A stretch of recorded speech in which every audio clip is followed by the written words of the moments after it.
తెలుసుకుంటే అది మంచిదా చెడ్డదా, చేయాలా చేయొద్దా అని ఎవరి చేతిలో ఉంటది? ఎవరి చేతిలో? నా చేతిలో. మనందరం మనుషులమే, కానీ డబ్బు ఎవరు పని చేస్తే వాళ్ళకి పైసా, అంతేనా కాదా? ఎవరు ఫ్యామిలీ వాళ్ళది, ఎవరు బాధ్యతలు వాళ్ళవి, ఎవరు కష్టాలు వాళ్ళవి, ఎవరు కన్నీళ్ళు వాళ్ళవి, ఎవరికి వాళ్ళే. అక్కకి ప్యాషన్ ఉంది కాబట్టి గవర్నమెంట్ కొట్టింది, చెల్లెకి ప్యాషన్ ఉంది గవర్నమెంటే కొట్టాలని, కానీ దేవుడు ఈ రూట్లోకి తీసుకొచ్చింది నన్ను. సో మీరు కూడా ఎక్కడెక్కడనో, ప్రతి మనిషి ఉరుకులు పరుగులు తీసేది ప్రపంచం మీద డబ్బు కోసమే.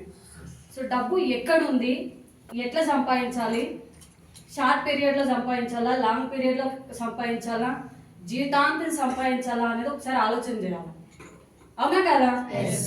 సో ఇక్కడ నేను కూడా ఒక మీటింగ్కి బలవంతంగా వచ్చిన, ఇష్టపూర్వకంగా ఏం రాలేదు, బలవంతంగా వచ్చి మీలాగా ఇట్లా కూర్చొని ఇంట్రెస్ట్ లేకుండా ఏదో చెప్తున్నారు కదా అని చెప్పి వినడం జరిగింది నేను. సో వాళ్ళ డబ్బు వాళ్ళే కొట్టుకుంటారులే అన్నట్టుగా కొంచెం వినడం జరిగింది.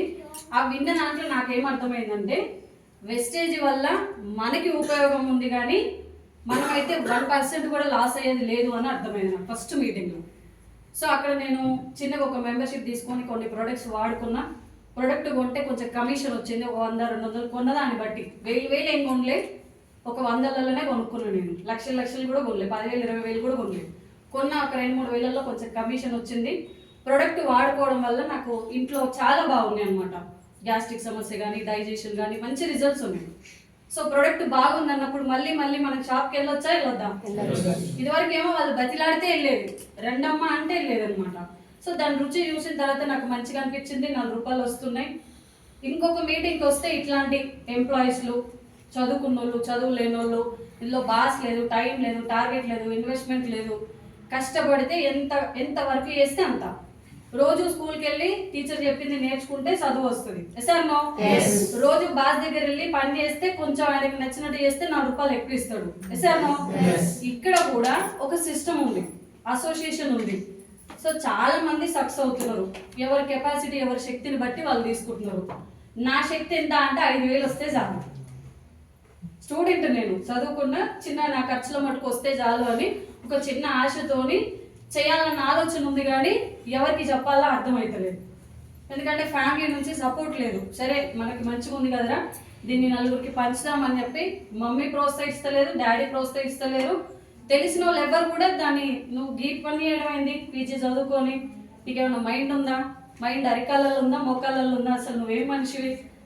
ఎంతో పెద్దోళ్ళు చాలా అనుభవించి వాళ్ళ జుట్టు పోయింది, వాళ్ళు తెల్లగైనరు, మార్కెట్లోకి ఇట్లాంటివి వస్తుంటాయి పోతుంటాయి, అసలు నీకేం ఎక్కడుంది దమాకు అని వాళ్ళు చాలా రకాలుగా చాలా అన్నారు.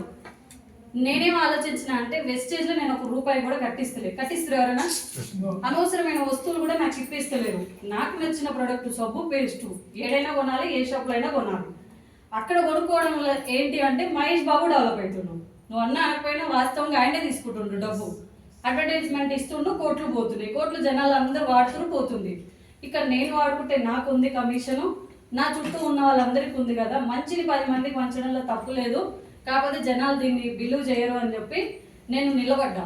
ఎవరికి చెప్పాలో నాకు తెలియదు, కానీ నిలబడ్డా. ఖచ్చితంగా నేను దీంట్లో సక్సెస్ అవ్వాలి.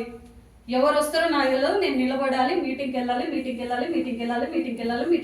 ఒక పిచ్చి అంతే. ఇక పొద్దున్న లేస్తే స్కూల్కి ఎట్లా పోతాము, పొద్దున్న లేస్తే జాబ్కి ఎట్లా పోతాము, పొద్దున్న లేస్తే మన ఫ్యామిలీ కోసం, బతుకుతెరువు కోసం బయటకి ఎట్లా పోతామా పోమా?